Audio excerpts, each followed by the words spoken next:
Yeah, I mean, why are you so confident that things will bounce back so quickly this time? Because we are still seeing such long queues of people at food banks, particularly in Victoria. Well, again, there has been a very strong labour market in Australia. In fact, the issue you and I were talking about pre-Delta were labour force shortages. So once restrictions are eased, and there is a roadmap for that to occur in New South Wales and Victoria, businesses will start to reopen, people will go back to work. There will be a period of transition, and we've made an allowance for that. But these COVID disaster payments, these business support payments, have been emergency payments, and we can't continue them forever, nor can we continue lockdowns forever. If you look abroad, the United Kingdom, Canada, the United States, countries are learning to live with COVID. We can't eliminate it, we must live with it in a safe way.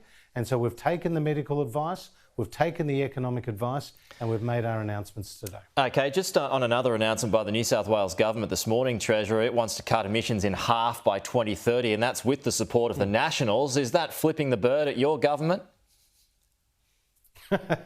Well, we'd obviously welcome their announcements about their various initiatives, Pete, but in terms of our plan, we've put it in place to meet our Paris targets with a reduction in emissions by 26 to 28% by 2030 on what those emissions were in 2005. We're making good progress.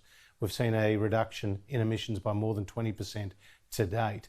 So we're obviously working internally on other programs and plans. We'll have more to say about that in due course, but it's been a very constructive discussion, despite sometimes what you read in the papers. OK, are you preparing for an early election before Christmas, Treasurer?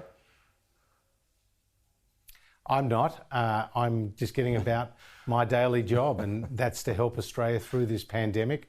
And Pete, you know, what I'm really pleased about is that the economy, despite everything that's been thrown at it, despite the fact that we've faced the greatest economic shock since the Great Depression, our economy has been very resilient. And as you know, we've thrown the kitchen sink at our response, whether it was JobKeeper, whether it was the doubling of the JobSeeker payment with the coronavirus supplement, whether it was the cash flow boost, whether it's record infrastructure programs, whether it was the tax cuts, whether it's a range of other incentives designed to boost business investment.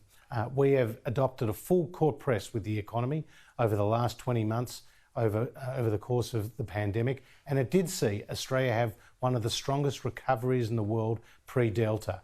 We've obviously taken a hit with Delta, but as these restrictions are eased and we get to those vaccination rates, I'm confident that our economy will come back strongly again.